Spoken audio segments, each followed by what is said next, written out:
looking like 10 over 10 plus 10 minus nothing. Add everything. That's me. Aneka Slickianna Townsend disappeared after a late-night trip, and 2 days later, her body was pulled from the sea-off Reading, St. James.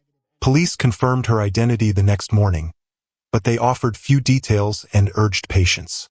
In public statements, they revealed little about what had happened between her last known location and where she was found.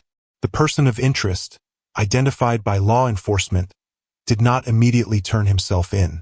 Authorities described technological leads and forensic avenues being actively pursued, yet warned the public against rumors. Weeks later, a murder charge was filed. Despite that, key questions remain unanswered, raising tension between what the police say they know and what the public believes. Every case starts with evidence and ends with truth. We examine facts, not theories, details, not drama. This is Sunday Crime, where investigations speak for themselves. Subscribe now and stay updated as we uncover the facts behind every case. Aneka Slickianna Townsend was a Jamaican social media figure known for her presence on Instagram and her involvement in entertainment circles. She was a young adult who grew up in a typical community setting in Jamaica, raised within a family structure that included both parental guidance and extended relatives who contributed to her upbringing. Her early years consisted of standard educational pathways, attending local schools and participating in community-based activities. During her teenage years, she began showing interest in fashion, beauty, and social influence, which later aligned with her ambitions to build a public identity. Aneka's developing social circle included peers from school, neighbors, and individuals who shared the same interests in the entertainment and nightlife scene. Over time, she transitioned from a private resident to a recognizable figure within Jamaica's social landscape. Her lifestyle evolved alongside these associations, as she began attending events, posting content online, and networking with promoters, entrepreneurs, and other emerging personalities. Her Instagram platform became her primary medium for visibility. She posted lifestyle photos, attended brand-related events, and created a digital persona that attracted thousands of followers. Her content included fashion showcases, travel documentation, and moments with acquaintances in the entertainment industry. As her audience grew, her influence widened, leading to partnerships and appearances that kept her active in both online and offline environments. Her habits included attending popular parties, traveling to various parishes, and maintaining connections with a range of people in the social space. She was known to spend time with friends who moved within similar circles, and her work life involved promotional engagements and collaborations. Public perception of Aneka was shaped by her growing digital footprint. Supporters viewed her as an influential online personality, while critics questioned her associations and lifestyle choices. Her presence remained consistent across social networks, making her movements, posts, and interactions easily traceable to the public. As she became more involved in the Jamaican nightlife culture, her social environment expanded. The nightlife scene consisted of promoters, DJs, influencers, and entrepreneurs who hosted or attended various events.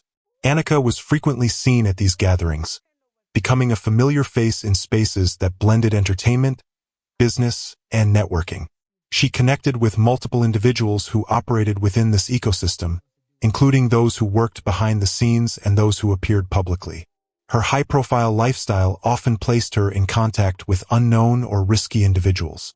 Nightlife environments commonly involve spontaneous introductions, shifting acquaintances, and rapid connections formed during events. Aneka's pattern of meeting new people followed this structure. Through social media, she communicated with individuals who invited her to parties, gatherings, or private settings. Her movements across these spaces appeared normal for someone within the entertainment world, though they also increased her exposure to unfamiliar persons whose backgrounds were not always verifiable. In the weeks leading up to her disappearance, Aneka maintained her usual routine. She attended events, traveled between parishes, and stayed active online. Her posts documented outings, social interactions, and meetings with people who were later identified as persons of interest. During this period, investigators later noted a series of communications between her and specific individuals connected to the entertainment sector. These correspondences came through phone calls, messages, and direct invitations to social engagements. Her last confirmed public appearances occurred at known entertainment venues where eyewitnesses reported seeing her with acquaintances from the nightlife community. Digital records showed her engaging in conversations that involved plans for future outings.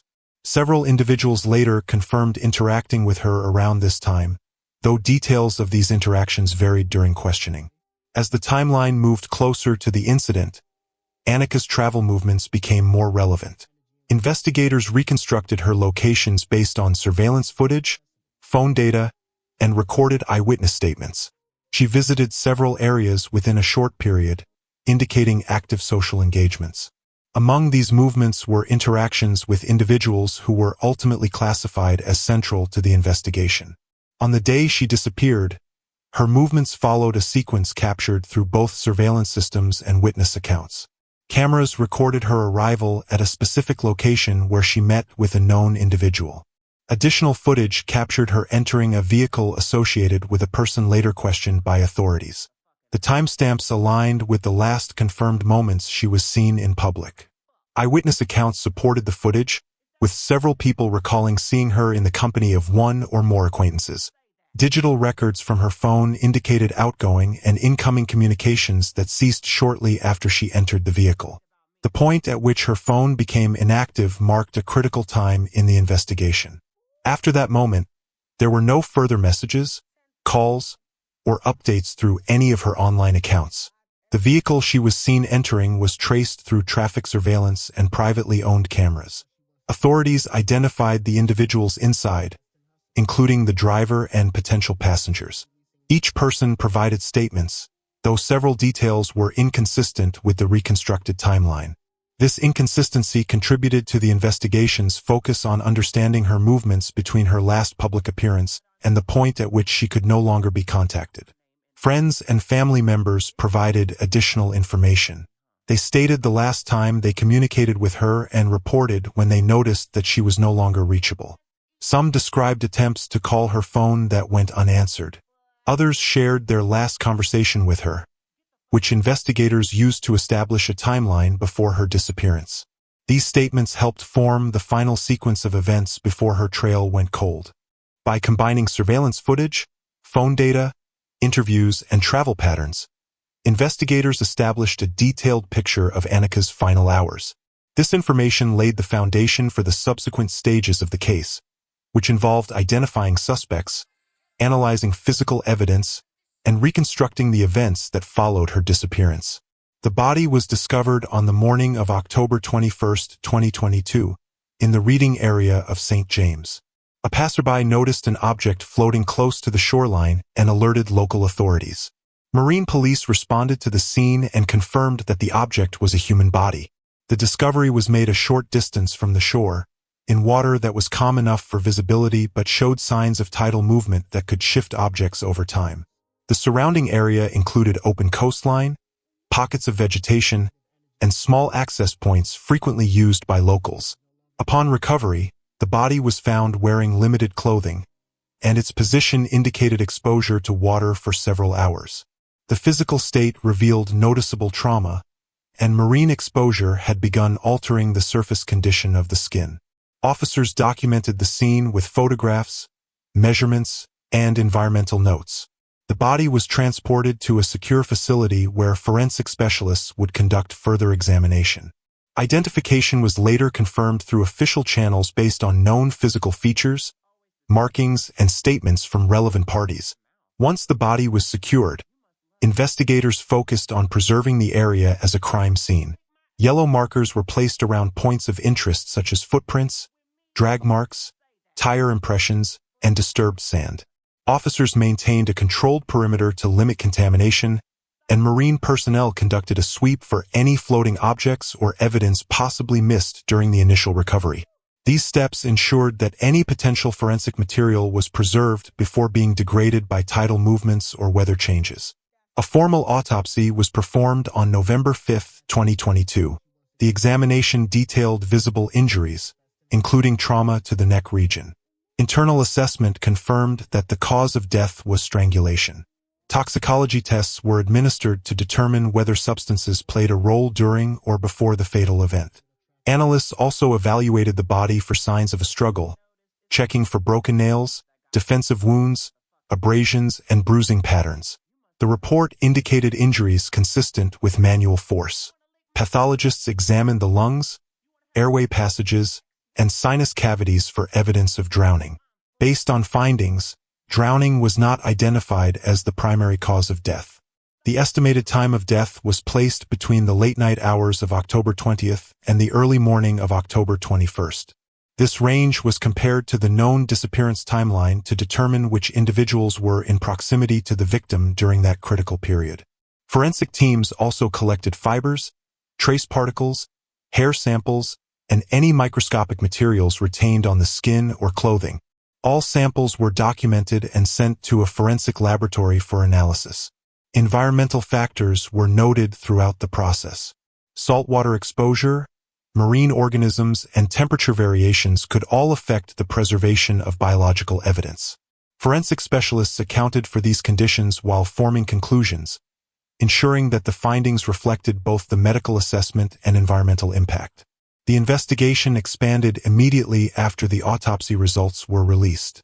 Multiple police divisions became involved, including the local criminal investigation branch, marine patrol units, and cybercrime specialists. Officers interviewed family members, friends, acquaintances, and individuals known to have interacted with the victim before the disappearance. Investigators began assembling a timeline using digital evidence from phone records, social media activity, and surveillance footage from clubs, roads, and residences.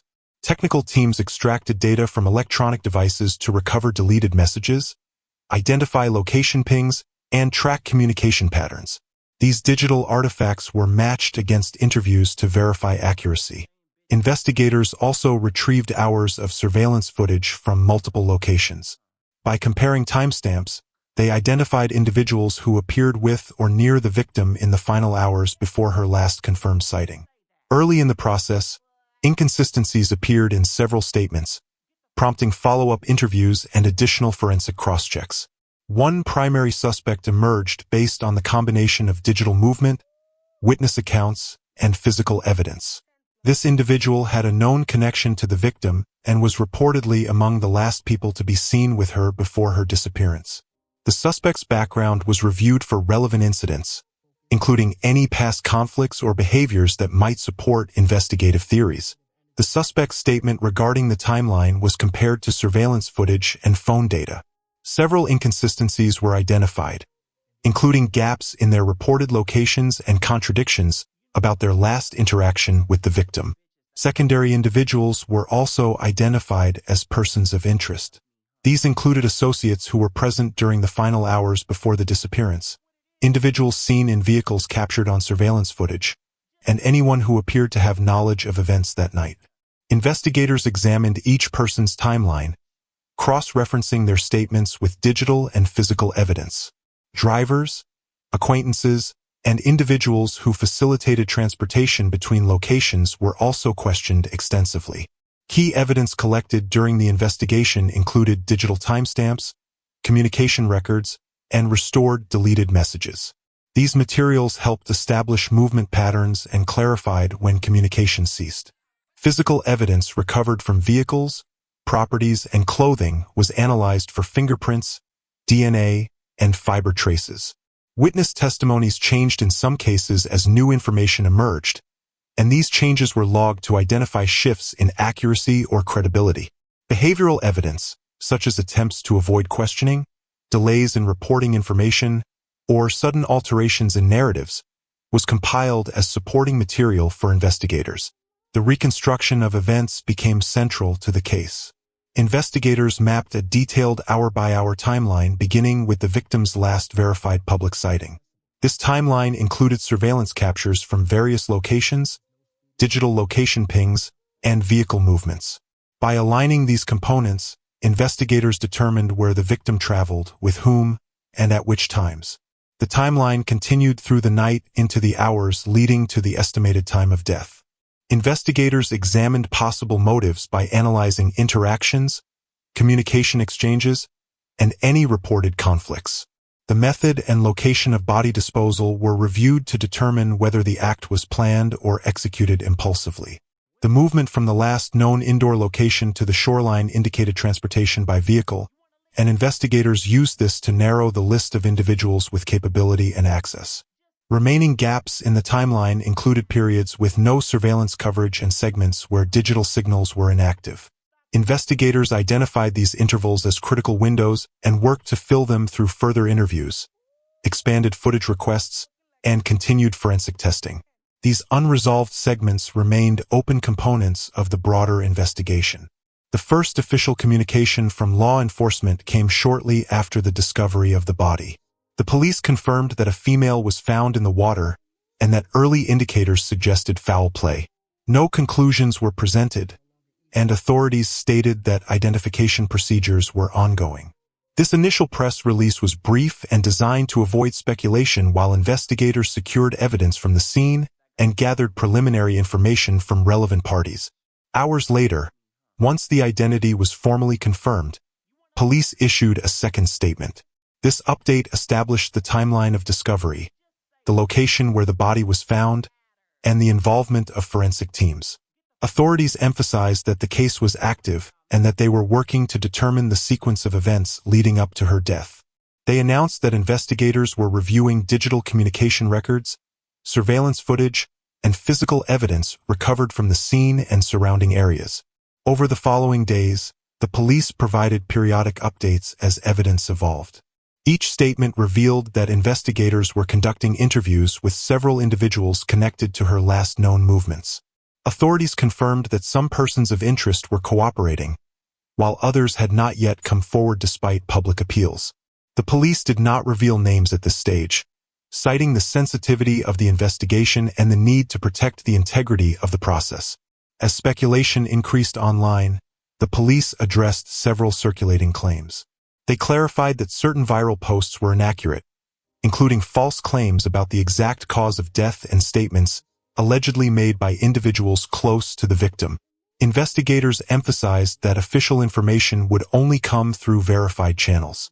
They urged the public to refrain from spreading unverified reports, explaining that misinformation could interfere with interviews and hinder evidence analysis.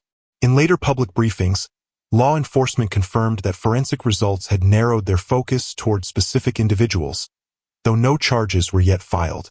They noted inconsistencies between public rumors and actual investigative findings.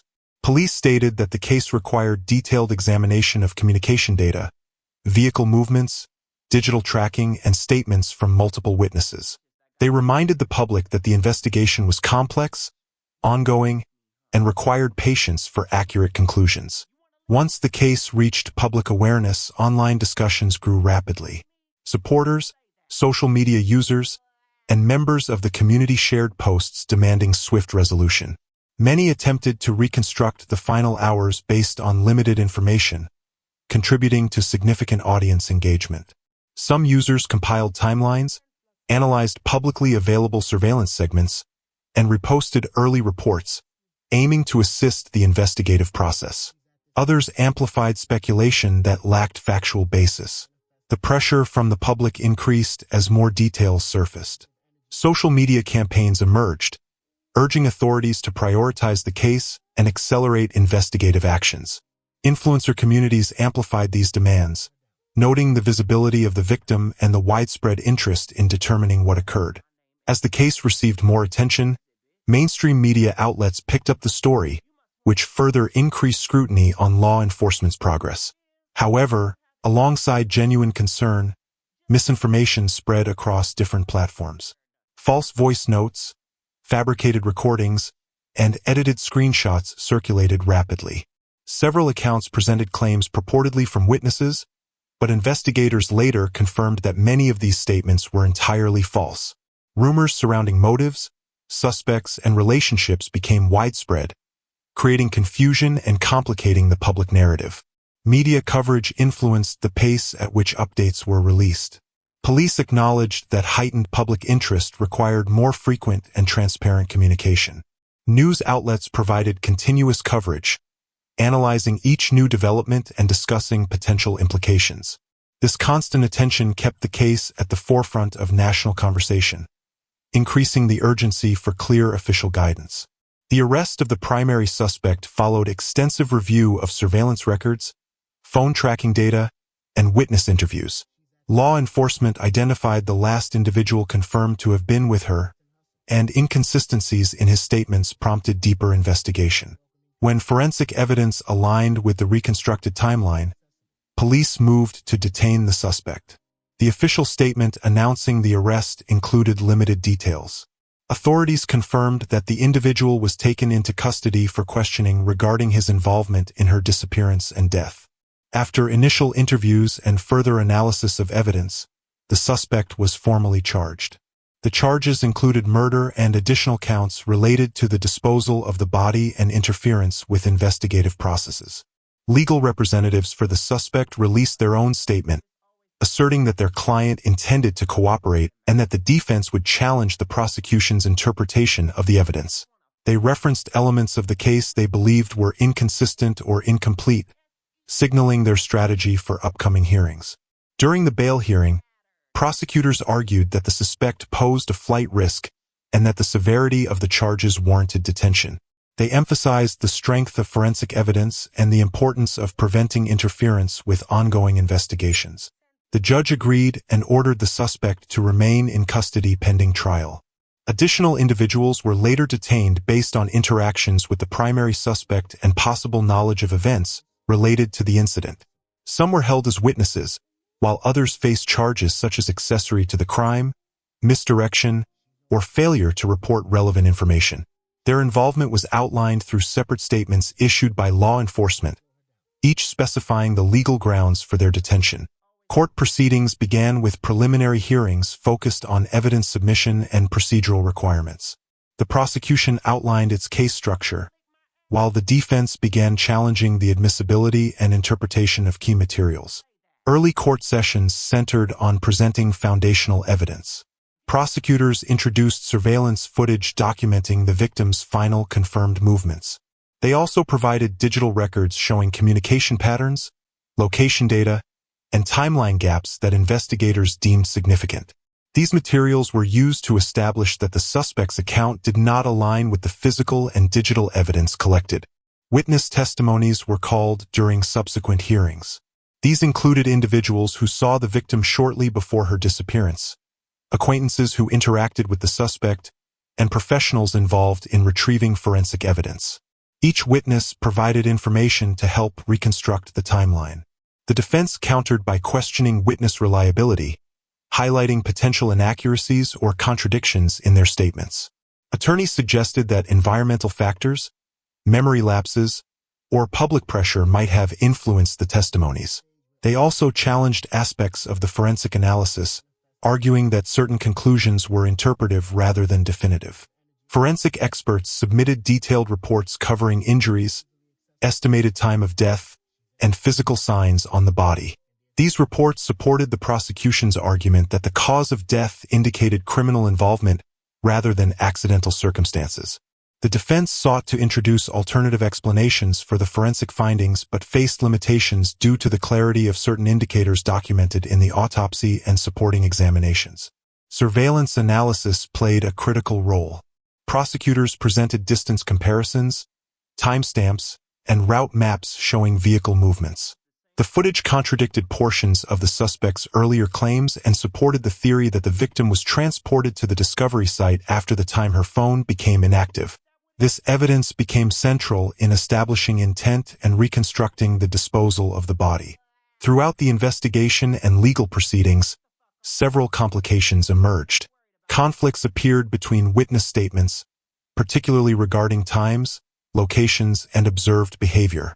Some individuals initially withheld information, while others unintentionally provided conflicting accounts due to uncertainty or social influence. Digital gaps also posed a challenge. Portions of deleted phone data could not be fully recovered, leaving unanswered questions about specific communications. Although investigators reconstructed most of the timeline through indirect evidence, the inability to retrieve certain messages created openings for defense arguments. The apprehension of the suspect faced delays due to initial difficulties in locating him. Travel movements and conflicting reports about his whereabouts required coordination across multiple jurisdictions. Authorities later confirmed that he had attempted to evade questioning, contributing to the delay. Investigators also identified potential interference with evidence. Some physical traces were altered or contaminated before the crime scene was fully secured. In addition, public dissemination of unverified information created complications during witness interviews, as many individuals had been influenced by circulating narratives. The case generated widespread public controversy, with significant media coverage. Assumptions and conclusions formed before official clarifications were made.